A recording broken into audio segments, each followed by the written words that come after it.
Please like and subscribe. Lakshmi చెప్పడంతో ఇంకా వివేక్ మిత్రను తీసుకొచ్చేందుకు ఎడిటర్ ఇంటికి వెళ్ళిపోతాడు. అరవింద మాత్రం మిత్రకు ఏమైందో అని చెప్పి కంగారు పడుతూ ఉంటుంది. ఇంకా జాను అత్తగారిని ఇంట్లోకి తీసుకువెళ్ళడంతో ఎటు వాళ్ళు అటు వెళ్ళిపోతారు. ఇంకా జయదేవ్ లక్ష్మిని పక్కకు పిలిచి అసలు ఏంటని అడుగుతాడు. ఇంకా మిత్ర ఎడిటర్ ఇంటికి వెళ్ళలేదని, ఫోన్ చేస్తుంటే లిఫ్ట్ చేయడం లేదని, ఎక్కడికి వెళ్ళాడో తెలియదని చెప్తుంది. ఇంకా దేవయాని మనీషాని పిలిచి అడుగుతుంది. లక్ష్మి సంయుక్త ఒకటేనని నిరూపించడం కోసం మిత్రపై ఏమైనా ప్రయోగం చేశావా అని అడుగుతుంది. మిత్ర నువ్వే కావాలని దాచిపెట్టి లక్ష్మిని బయటకు లాగాలని చూస్తున్నావా అని అంటుంది.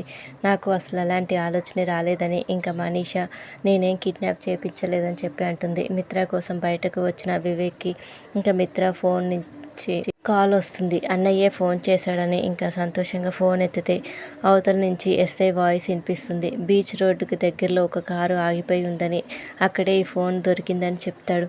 మీ అన్నయ్యని ఎవరో కిడ్నాప్ చేశారన్న అనుమానం ఉందని ఇంకా పోలీస్ అతను చెప్తాడు. ఇంకా దీక్షితులు గారు మిత్రకి గండం వచ్చిందని చెప్పారని ఇంకా జయదేవ్ లక్ష్మికి చెప్తాడు. మిత్రకు ప్రమాదం ఉందని చెప్పగానే ఇంకా వివేక్ పరిగెత్తుకుంటూ వచ్చి అసలు విషయం చెప్తాడు. అన్నయ్యని ఎవరో కిడ్నాప్ చేశారని, ఫోన్, కార్ కూడా పోలీసుల వద్దే ఉన్నాయని చెప్పడంతో ఇంకా లక్ష్మి జయదేవ్ కంగారు పడుతూ ఉంటారు.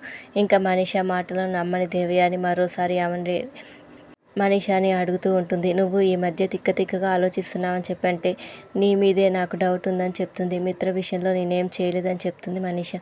అటు లక్ష్మి సైతం లక్ష్మి ఈ విషయం అరవిందకు తెలియకుండా దాచాలని చెప్పి ఇంకా జయదేవ్తో అంటుంది. తెలిస్తే మరింత కంగారు పడుతుందని అంటుంది. మిత్రని ఈ గండ నుంచి బయటపడేయాలని చెప్పి ఇంకా లక్ష్మి ఆలోచిస్తూ ఉంటుంది.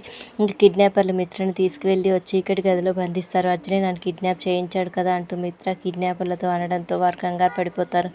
సంయుక్త నాకు ఎక్కడ ప్రాజెక్ట్ ఇస్తుందనని వాడే కిడ్నాప్ చేయించాడు కదా అని చెప్పి ఇంకా మిత్ర అంటాడు. ఇంకా వాళ్ళు కోపం వచ్చి ఇంకో మాట మాట్లాడేవనుకో ఏం చేస్తానో నాకే తెలియదని చెప్పి అంటూ ఉంటే ఇంకా వివేక్ అర్జున్కి ఫోన్ చేసి అసలు విషయం చెప్తాడు. మా అన్నయ్యని ఎవరో కిడ్నాప్ చేయించారని చెప్పగానే అర్జున్ ఒక్కసారిగా షాక్ అవుతాడు. బీచ్ రోడ్లో జరిగిందని చెప్పగానే ఇంకా నేను అక్కడికి వస్తానని చెప్పి ఇంకా అర్జున్ అంటాడు. అందరం కలిసి మిత్రాన్ని కిడ్నాప్ చేసిన ప్రాంతానికి వెళ్తారు. అంతలోనే ఇంకా పోలీస్ వాళ్ళు సమీపంలో ఉన్న సీసీ ఫుటేజ్ పెన్ డ్రైవ్లోకి తీసుకుంటారు. అర్జున్ ల్యాప్టాప్లో ఆ ఫుటేజ్ చూస్తుండగా కిడ్నాప్ ఉదంతం మొత్తం కళ్ళకు కట్టినట్టుగా కనిపిస్తూ ఉంటుంది. ఇంకా పోలీసులు మేమేం వారిని త్వరలోనే పట్టుకుంటామని చెప్పగా ఈ మ్యాటర్ కొంచెం ఎవరికీ తెలియకుండా ఎంక్వైరీ చేయాలని చెప్పి ఇంకా లక్ష్మి అంటుంది. మనం వారిని పట్టుకోవడానికి ట్రై చేస్తున్నట్టు తెలిస్తే నిందితులు మిత్రకు ఏమైనా ఆపద తలపెట్టే అవకాశం ఉందని అంటుంది. ఇంకా స్కూల్ నుంచి ఇంటికి వచ్చిన లక్కీ నానమ్మని చూసి ఆనందంతో ఇక ముద్దులు పెట్టుకుంటూ ఉంటుంది.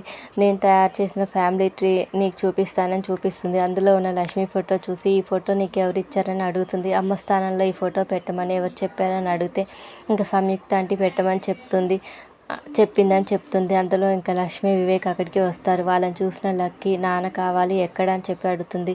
మిత్రను తీసుకుని రమ్మంటే ఉట్టి చేతులతో ఎందుకు వచ్చారని వివేక్పై ఇంకా అరవింద కోపడుతూ ఉంటుంది. అన్నయ్య బిజీగా ఉన్నాడని చెప్పినా వినదు.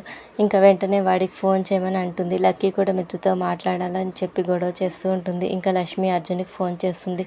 ఇంకా అర్జునే మిత్రలా లక్కీతో మాట్లాడతాడు. త్వరగా ఇంటికి వస్తానని చెప్పడంతో ఇంకా లక్కీ ఫోన్ కట్ చేసి ఇంకా ఇంట్లోకి వెళ్ళిపోతుంది. Thank you for watching. Please subscribe my channel.